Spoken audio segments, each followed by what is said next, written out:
Have you ever had one of those moments where you question if what's happening to you is real?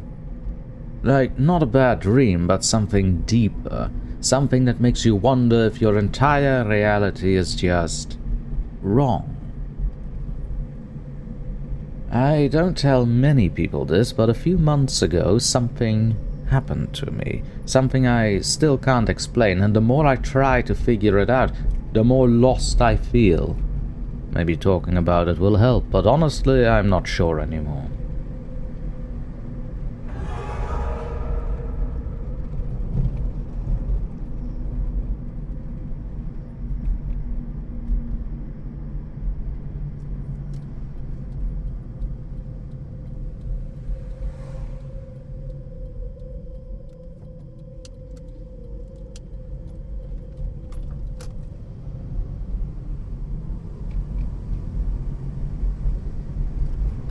It started on a Friday night, late, around 1 a.m. I was driving home from a friend's place.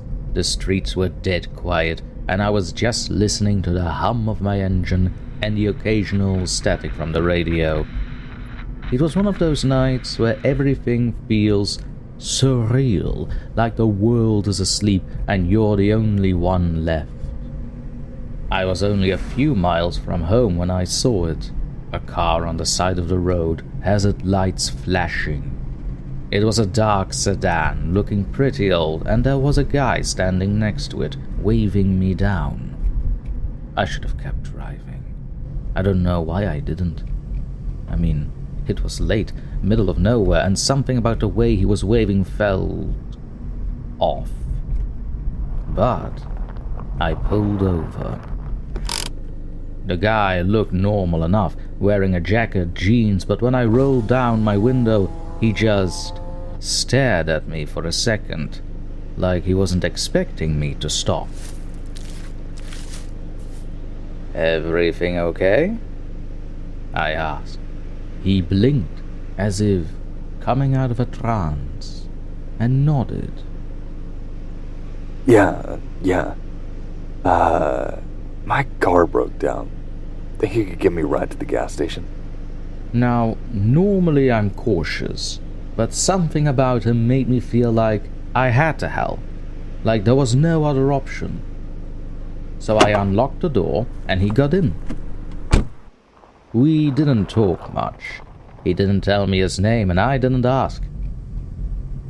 But after a few minutes, I started feeling weird, like I was being watched, but not by him, by something else. I glanced in my rearview mirror, and for a split second, I swear I saw someone in the back seat. Just a shape, barely there, but enough to make my heart race. I didn't say anything. I just kept driving.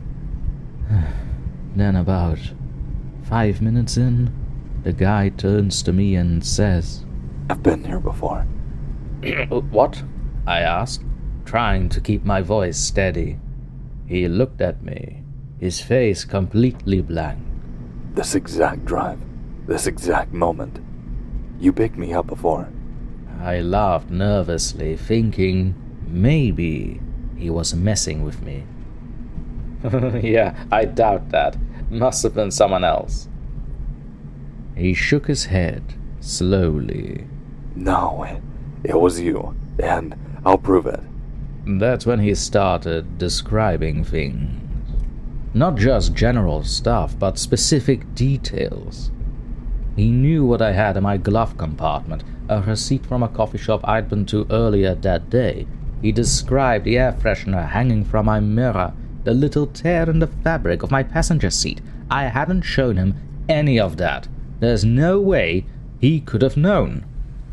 My stomach was in knots, and I wanted to pull over, kick him out, but something kept me driving. I felt trapped, like no matter what I did, I had to keep going. Then he said something that still chills me to the bone. This is the part where you try to drop me off at the gas station, but you never make it.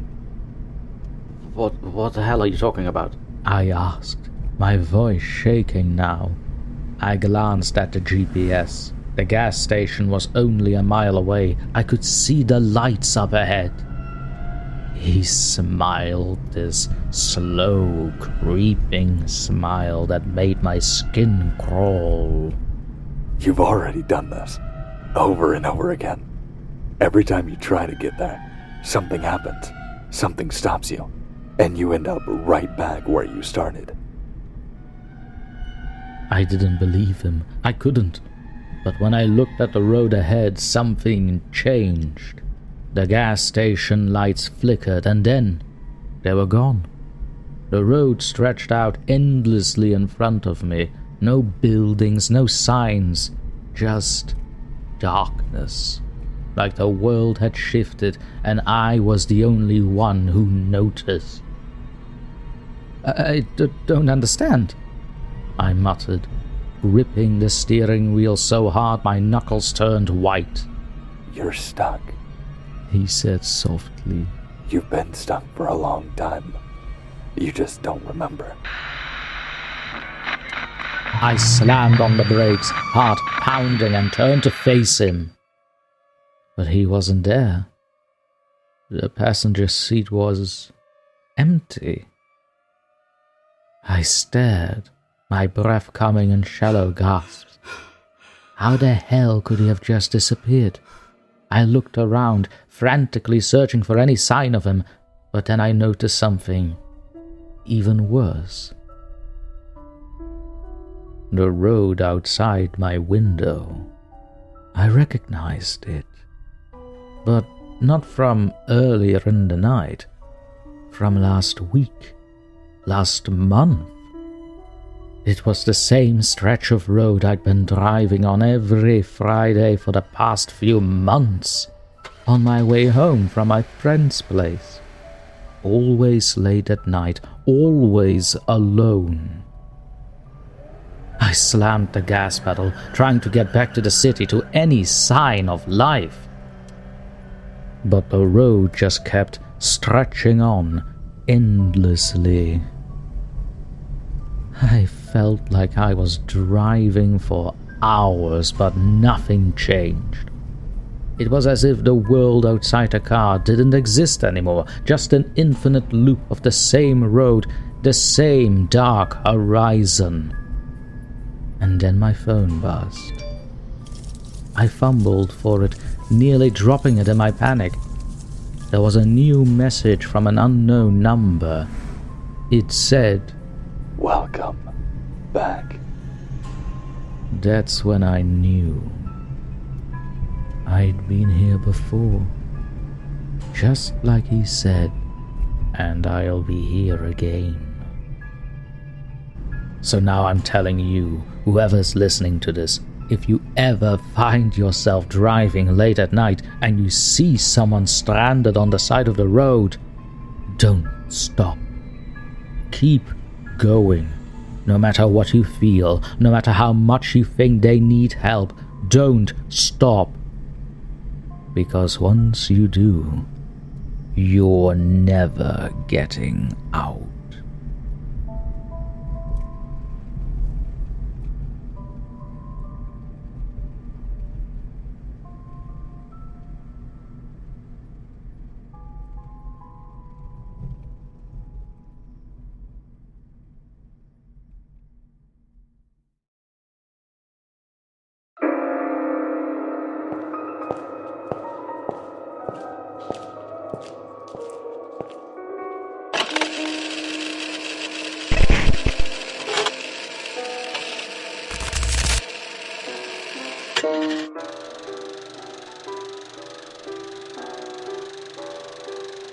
What a curious case, this one. Fascinating in its restraint. No tentacled god, no sudden slaughter, no bloodied altar or gnashing teeth. No. This one is more refined. It whispers instead of screams. It offers assistance, asks for none, and in doing so, traps its prey not in a cage but in a cycle, one paved in repetition, amnesia, and a cruel warmth of familiarity. What we are seeing here is not possession, nor even deception in the traditional sense.